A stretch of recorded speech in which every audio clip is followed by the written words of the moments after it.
essa live nossa aqui é uma ocasião para a gente refletir sobre questões bem diversas, né? E eu propus o título O que é importante para a gente hoje e o que é importante para o amanhã, para o nosso porvir, né? O que é importante nesse momento que a gente está vivendo e para a nossa vida? É uma pergunta grande, né? É uma pergunta bastante vasta, não é algo assim que a gente possa responder com 2 ou 3 palavras. Mas aqui é muito mais a intenção de fazer uma provocaçãozinha, porque o importante é não ter respostas, muitas vezes o mais importante é a gente ter boas perguntas, porque as boas perguntas, elas nos empurram para a reflexão. A gente está vivendo um momento no país e no mundo que a gente poderia usar várias palavras para defini-lo, mas eu vou usar uma palavra mais pesada e vou explicar o porquê. É um momento trágico, né? É um momento trágico que a gente está vivendo de, se eu não me engano, 18 mil mortes no Brasil já. É um momento único na história individual de cada um, porque nunca que ninguém passou por isso, pensou em passar. Momento único na nossa sociedade, em que a gente tem que se defrontar com a perda de vidas e também com mudanças drásticas no nosso dia a dia, mudanças drásticas em nossas atitudes, se defrontar com coisas desagradáveis, não é? Como todo o trágico do momento que a gente está vivendo, com coisas assim que talvez em outras circunstâncias a gente simplesmente não iria querer pensar em nenhuma hipótese, né? Esse tipo de reflexão não é para a gente ficar assim simplesmente entristecido, uma coisa do tipo assim, a vida é ruim mesmo, não é esse tipo de coisa. É porque a gente tem que, diante dessas circunstâncias, refletir sobre aquilo que nós fazemos, o que nós poderemos fazer, né? Eu sei que isso parece óbvio, mas muitas vezes a gente precisa abordar o óbvio, né? Essa tragédia que a gente está vivendo, ela não é oportunidade, sabe? Às vezes eu vejo algumas pessoas falando assim na TV, nas propagandas, não é? Certas formas de falar desse assunto até na internet, abordando como uma oportunidade. Que aí, então, por quê? Uma fala bastante comum nas crises surgem oportunidades. A gente não precisa de tudo isso que está acontecendo, de toda essa tragédia, para ter oportunidades, não. E eu acredito também que se a gente tentar encarar tudo excessivamente otimista, a gente não fará as reflexões necessárias, tá? A gente não vai conseguir elucidar questões da nossa existência, questões da nossa convivência em sociedade que são indispensáveis de se pensar a respeito, não é? A gente, quando está em uma circunstância, seja individual, seja social, em que a gente está diante da morte, em que a gente está diante, então, da possibilidade ou da constatação concreta da morte, isso provoca em nós reflexões que não são costumeiras. A gente fica incomodado. Aquele andamento do nosso dia a dia, das nossas conversas rotineiras, do nosso fazer rotineiro, das nossas sensações, afetos rotineiros, ele rompe-se e necessariamente lança a gente em reflexões sobre aquilo que nós somos. Porque ao nos defrontarmos com a finitude, que é isso, que é a morte, é a nossa finitude, a gente observa então o quanto a vida ela é limitada, ainda que sempre cheia de possibilidades. Só que essas possibilidades, elas se esgotam principalmente face à nossa finitude. Então, quando a gente se vê frente à finitude, é um dos pensamentos comuns que passa por nós, é considerarmos o que eu deixei de fazer, né, diante da constatação do fim da vida. O que nós deixamos de fazer. Quando a gente vê uma pessoa jovem falecer, o que essa pessoa deixou de fazer? O que essa pessoa poderia ter vivido ainda, não é?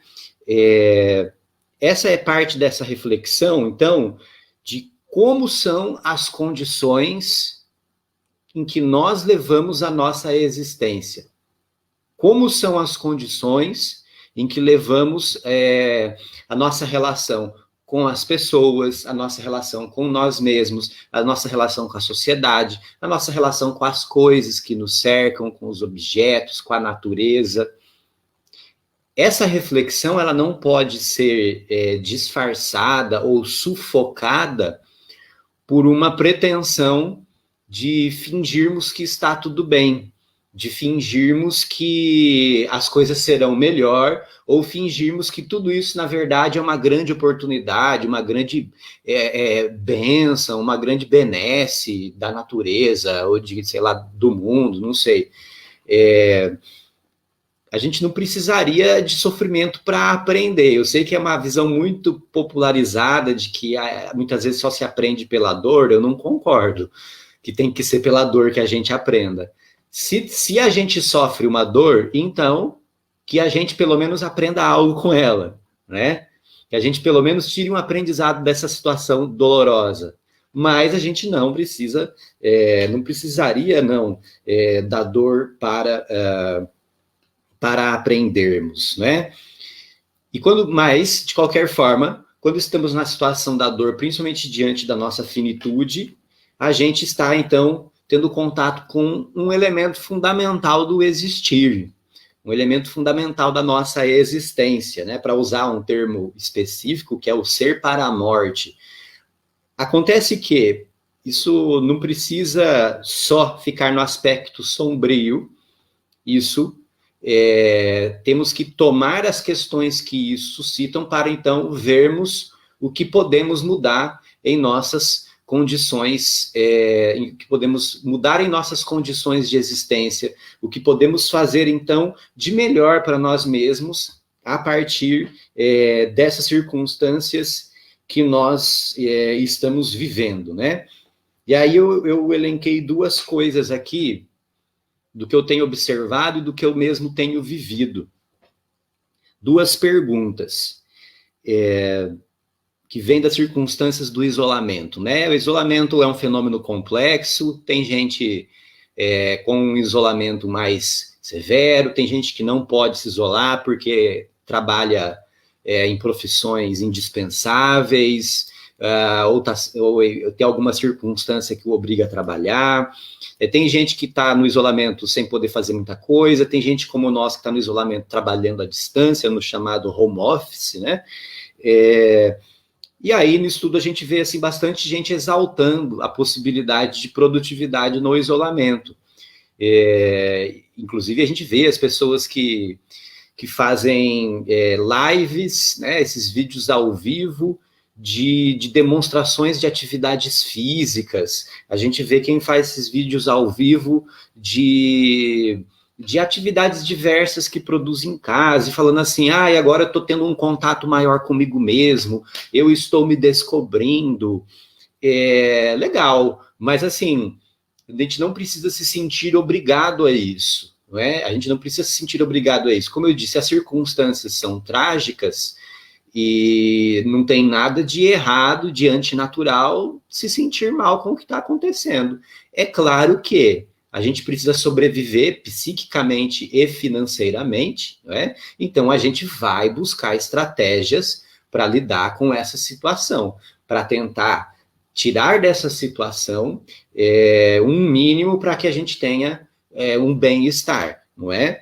Mas a pergunta é, a gente precisa mesmo ser intensamente produtivo o tempo todo, 1000 por hora, a full, assim? Né? Essa é uma pergunta que não é só para a época de quarentena, não, tá? É uma pergunta que que vem de antes, que vem já de algum tempo. Mas nesse momento está mais evidente, nesse momento que a gente está mais em casa, trabalhando à distância, mesmo quem está tendo que sair de casa para trabalhar, não é? Fica mais tempo em casa, porque não tem para onde sair e tal. E fica aquela coisa, eu estou aqui sem fazer nada, mas a gente precisa ser produtivo o tempo todo. Se te bateu a vontade de estudar aquele inglês que faz tempo que você está prometendo estudar, vai e estuda, cara, muito legal. Se está com vontade de aprender meditação para lidar com a sua ansiedade, vai, faz meditação. Se tem aquele livro que está encostado na prateleira ali, ó, que faz tempo para você ler, vai ler, mas também não mergulha nessa onda geradora de ansiedade, de cobrança de ser produtivo, produtiva o tempo todo, né? Outra coisa também, que alguns fatos que a gente observou nesses 2 meses de isolamento, alguns fatos fizeram pensar, a gente precisa consumir tanto, né? Precisamos consumir tanto. Eu vejo o quanto que a gente diminuiu o consumismo, o consumo de objetos, de bens, de serviços, nesse período de isolamento. Ao mesmo tempo, certos fatos, como acontecido em Santa Catarina há algumas semanas, quando reabriu o shopping center, que daí quando o shopping center foi reabrir, tinha dezenas de pessoas esperando o shopping center reabrir. Será que essas dezenas de pessoas tinham uma necessidade real? Não sei, foi lá comprar um saco de arroz, porque acabou o arroz em casa, foi comprar um par de meia, porque todas as meias já estavam furadas, sabe? O que é, né? Será que a gente precisa consumir mesmo tanto quanto a gente muitas vezes é impelido a consumir, a gente é empurrado a consumir? A gente pode estar conseguindo observar que talvez a gente consiga viver em circunstâncias um pouco mais simples, né? Com menos busca de coisas que não são perenes, de coisas que são passageiras. E talvez nos voltarmos à busca daquilo que é um pouco mais perene, como a reflexão que eu volto a falar, que estarmos diante da possibilidade de finitude faz com que a gente tenha. Vou aproveitar que a colega vai falar aqui da produção de vídeos, né, da produção de mídias. Eu mesmo estou na experiência de trabalhar à distância para a Unifil, para o curso de psicologia, para o curso de artes visuais. Sim uma experiência interessante, até porque eu já vinha de uma tentativa de alimentar um canal no YouTube, Psicologia Escolar e Educacional, o nome. E aí, então, me vi agora obrigado a produzir os vídeos com mais frequência, né? Com mais regularidade. É algo, então, que eu, dentro das circunstâncias às quais eu fui impelido, eu fui convocado a essas circunstâncias, não é? Não tinha escolha, mas aí, a partir disso, então, uma estratégia para minha sobrevivência financeira, também para o meu bem-estar psíquico, por eu me manter em atividade, manter fazendo aquilo que eu gosto, que é lecionar, né, que é dar aulas, que é estar em contato com os meus alunos. Então, isso é algo que, dentro dessas circunstâncias, estou podendo construir. E, junto com isso, dentro de toda a circunstância inusual nas quais a gente está vivendo, e diante da constatação de toda a infelicidade dessa situação, podendo pensar várias questões, e aí questões pertinentes à minha prática profissional. O que é ter contato com os alunos? O que realmente é importante no contato com o aluno?